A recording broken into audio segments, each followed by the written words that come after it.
Salam Bapak Ibu Saudara yang kasih Tuhan. Jumpa lagi dengan kami dari PPA 790 Yabes. Dan hari ini dalam tema pemuritan kita adalah keluarga yang berdampak, keluarga yang dipulihkan. Kita akan sama-sama belajar bersama-sama pentingnya akan ibadah. Dan di tengah-tengah kita sudah bersama-sama dengan Pastor Endang yang akan berbicara buat kita semuanya. Shalom Bapak Ibu yang dikasihi Tuhan. Senang sekali hari ini kita bisa berbincang mengenai keluarga. Karena kita sama-sama mengetahui bahwa Tuhan itu sangat memperhatikan dan peduli dengan keluarga. Ketika Tuhan menciptakan manusia, Dia menciptakan laki-laki dan perempuan. Dan kemudian memberkati mereka. Tuhan berfirman, beranak cuculah dan penuhilah bumi. Amin. Ini adalah keluarga pertama yang Tuhan bentuk dan kemudian selanjutnya menjadi keluarga yang memenuhi bumi. Dan satu hal yang sangat penting untuk kita ketahui adalah bahwa ketika Tuhan menciptakan keluarga, Tuhan memberkati dan memberikan otoritas kepada keluarga, kepada manusia untuk berkuasa dan memelihara segala sesuatu yang diciptakan oleh Tuhan. Dan Tuhan juga memberikan fasilitas. Ya. Ini luar biasa.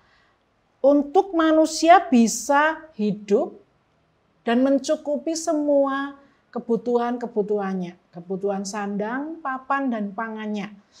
Kita tahu bahwa Tuhan menciptakan pohon-pohon dengan buah-buah yang bisa dimakan. Tuhan menciptakan hewan, Tuhan menciptakan ikan-ikan di laut, dan semuanya itu untuk memenuhi kebutuhan supaya manusia bisa survive hidup di bumi ini. Amin. Dan intinya sebenarnya adalah ketika Tuhan menciptakan keluarga, Tuhan ingin keluarga itu berbahagia. Ya. Bukankah itu yang diharapkan oleh kita semua? Berada dalam keluarga yang bahagia. Tetapi Bapak Ibu yang dikasihi Tuhan, kenyataan yang kita hadapi hari ini, kita bertemu dengan keluarga-keluarga yang tidak harmonis. Penuh dengan masalah dan konflik, ada kemiskinan, bahkan ada kebencian, kemarahan, saling melukai, saling membunuh. Banyak keluarga yang sedang rusak dan dalam kondisi yang memprihatinkan. Berita-berita yang kita dengar hari-hari ini, ada suami-suami yang membunuh istri, ada orang tua yang berlaku kasar kepada anak-anak, ada pembunuhan, ada kebencian di mana-mana, dan ada kekejaman, ada pencurian, perampokan untuk orang bisa memenuhi kebutuhan di dalam keluarganya. Apa sebenarnya penyebab dari semua kekacauan yang sekarang ini terjadi, termasuk di dalamnya terjadi di dalam keluarga? Kalau kita kembali kepada kebenaran, penyebab utama dari semua kekacauan yang terjadi adalah karena dosa. Sejak manusia jatuh dalam dosa, maka dosa itu membawa hal-hal yang buruk dalam diri manusia dan bumi ini. Manusia menjadi tidak harmonis satu dengan yang lain. Ada kecemburuan, kebencian, iri hati, kemarahan, ada balas dendam. Bumi juga menjadi tidak bersahabat karena bumi sudah terkutuk sehingga onak duri tumbuh dan manusia harus bekerja keras untuk bisa memenuhi kebutuhan hidupnya. Bahkan kita juga melihat bahwa para ibu yang melahirkan harus berjuang antara hidup dan mati untuk bisa melahirkan seorang anak. Tapi yang paling parah, Bapak Ibu yang kekasih, kejatuhan itu adalah menyebabkan putusnya hubungan manusia dengan Allah. Allah mengasihi manusia, sangat mengasihi manusia.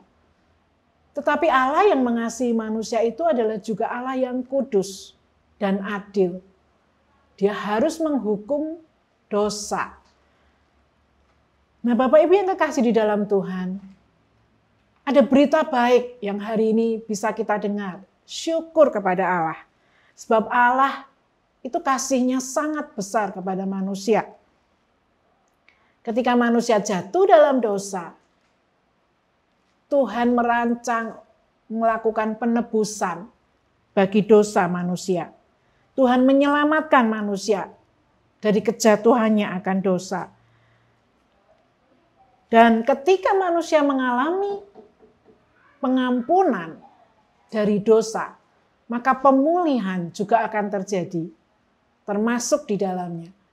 Pemulihan di dalam keluarga juga akan terjadi. Amen. Ketika pribadi-pribadi di dalam keluarga itu menerima pengampunan dari Tuhan. Saya akan membacakan bagi Bapak Ibu Saudara satu bagian dari firman Tuhan. Yoel pasal yang kedua ayat yang ke-25 dan 26. Aku akan memulihkan kepadamu tahun-tahun yang hasilnya dimakan habis oleh belalang pindahan, belalang pelompat, belalang pelahap, belalang pengerik. Tentaraku yang besar akan kukirim ke antara kamu. Maka kamu akan makan banyak-banyak dan menjadi kenyang. Dan kamu akan memuji-muji nama Tuhan Allahmu yang telah memperlakukan kamu dengan ajaib. Dan umatku tidak akan menjadi malu lagi untuk selama-lamanya. Ayat yang kita baca ini adalah ayat mengenai pemulihan. Tuhan berjanji untuk melakukan pemulihan. Tetapi ayat itu tidak berdiri sendiri. Sebab ayat yang sebelumnya, kalau nanti Bapak Ibu bisa membacanya, dikatakan bahwa tetapi sekarang juga demikian firman Tuhan, berbaliklah kepadaku dengan segenap hatimu, dengan berpuasa, dengan menangis, dan dengan mengaduh. Koyakkanlah hatimu dan jangan pakaianmu. Berbaliklah kepada Tuhan Allahmu, sebab Ia pengasih dan penyayang, panjang sabar dan berlimpah kasih setia, dan Ia menyesal karena hukumannya. Dengan singkat saya katakan bahwa pertobatan akan menghasilkan pemulihan. Amen. Pemulihan dalam hal apa? Hubungan dengan Tuhan, Sang Pencipta yang mengasihi kita. Hubungan dengan sesama, termasuk di dalamnya dengan keluarga. Pemulihan dalam jiwa, ada damai sejahtera, sukacita, dan keamanan. Pemulihan ekonomi, keuangan, pekerjaan, usaha, pemulihan kesehatan atau kesembuhan. Yeremia pasal yang ke-33 ayat yang ke-6 berkata, sesungguhnya aku akan mendatangkan kepada mereka kesehatan dan kesembuhan. Dan aku akan menyembuhkan mereka dan akan menyingkapkan kepada mereka kesejahteraan dan keamanan yang berlimpah-limpah. Di awal tadi saya berkata bahwa keluarga adalah unit terkecil dari tatanan masyarakat. Dan itu berarti kalau pribadi-pribadi di dalam keluarga dipulihkan, maka dampaknya akan sangat besar. Lingkungan kita, tetangga, pekerjaan, sekolah, rekan bisnis, akan merasakan dampaknya. Pribadi yang dipulihkan akan membawa aura yang positif. Dan itu akan mempengaruhi pribadi lain yang kita temui. Dan pengaruh itu akan seperti setitik air yang jatuh ke atas permukaan air. Maka akan menghasilkan gelombang yang lebih besar. Karena itu sangatlah penting untuk keluarga mengalami pemulihan. Keluarga yang dipulihkan akan berdampak pada lingkungan, kota, dan juga bangsa akan mengalami pemulihan. Karena itu sangatlah penting untuk keluarga mengalami pemulihan. Keluarga yang dipulihkan akan berdampak bagi lingkungan, kota, dan bahkan bagi bangsa.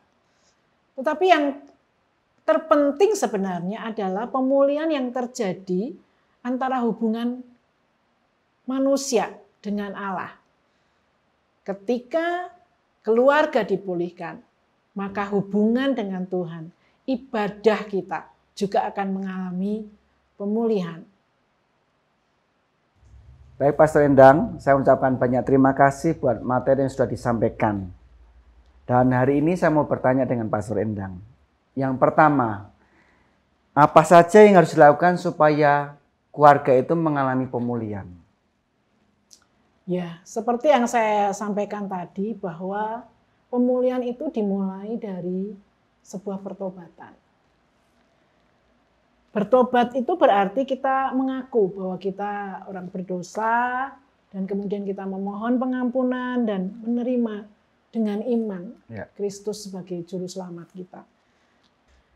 Bertobat juga memiliki pengertian perubahan hati dan pikiran untuk meninggalkan semua perbuatan dosa dan kemudian mendekat kepada Allah. Menjadi taat dan tunduk kepada perintah Allah. Seseorang yang mengalami pertobatan, dia akan sungguh-sungguh memiliki kerinduan untuk mendekat kepada Tuhan, beribadah kepada Tuhan. Mentaati Tuhan adalah ekspresi dari kasih kita kepada Tuhan yang sudah mengasihi, mengampuni, dan memulihkan hidup kita. Baik Pastor, yang pertanyaan kedua dari saya adalah mengapa beribadah itu sangat penting buat kita? Ya, jadi Bapak Ibu yang dikasihi Tuhan, ibadah itu adalah perintah yang Tuhan berikan. Dan perintah itu pastinya dibuat untuk dilakukan. Ibrani pasal yang ke-10 ayat yang ke-25 berkata, janganlah kita menjauhkan diri dari pertemuan-pertemuan ibadah kita seperti yang dibiasakan oleh beberapa orang. Tetapi marilah kita saling menasehati dan semakin giat melakukannya menjelang hari Tuhan yang mendekat. Dengan beribadah kita memelihara iman. Dan itu sangat penting karena iman itu yang akan membuat kita bisa menerima dan mengalami hal-hal yang besar dalam hidup kita. Bahkan sampai kepada menerima kehidupan kekal. Dan ibadah juga akan menjaga persekutuan kita dengan Tuhan dan dengan sesama. Dalam hal ini adalah keluarga kita. Ya, baik Pastor, tadi kan sudah disampaikan bagaimana pentingnya ibadah. Nah, menurut Pastor, keuntungannya beribadah itu apa? Dan kalau tidak beribadah dengan tekun itu kerugiannya buat kita apa gitu loh? Oke, ya. Jadi ibadah itu adalah ekspresi dari kasih dan hormat kita kepada Allah yang sudah mengasihi, menebus, memelihara, memberkati, memberi perlindungan, dan banyak lagi karya-karya Tuhan yang sudah dilakukan dalam hidup kita. Jadi sebenarnya kalau kita bicara tentang ibadah itu bukan bicara tentang untung dan rugi. Tetapi justru ibadah itu adalah momen di mana kita bisa mengekspresikan kasih kita kepada Tuhan. Kita bisa menyembah Tuhan. Nah, kalau hati Tuhan disenangkan karena apa yang kita kerjakan, maka Tuhan akan memperkaya hidup kita dengan pengalaman-pengalaman yang Dia akan kerjakan. Misalnya, jawaban doa, pemulihan, kesembuhan, dan yang perlu kita garis bawahi adalah bahwa motivasi kita beribadah itu bukan beribadah supaya doaku dijawab, supaya aku disembuhkan. Tetapi kita harus melakukan ibadah kita dengan motivasi kita beribadah walaupun. Kenapa? Karena Tuhan sudah sangat mengasihi kita. Dan kita membalas kasih-Nya dengan beribadah. Dan pasti kalau kita tekun beribadah, iman kita akan bertumbuh, kita akan semakin kuat menghadapi tantangan dalam kehidupan. Kita tahu bahwa kehidupan ini tidak mudah, kan? Dan kita akan terus berbuah Tuhan akan membersihkan hidup kita melalui kebenaran, dan kita akan diubahkan menjadi semakin serupa dengan Kristus. Ya.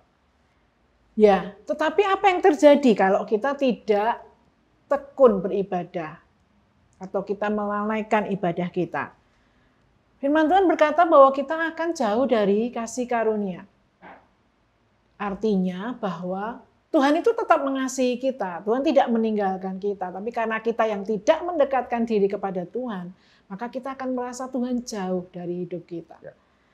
Dan seringkali akan bisa tumbuh akar kepahitan, kekecewaan, sakit hati, karena mungkin kita merasa Tuhan tidak mengasihi kita, Tuhan tidak menjawab doa-doa kita.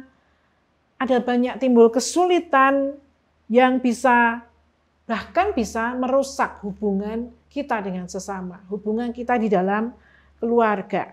Dan yang terparah adalah kita bisa mengalami kematian dalam iman kita.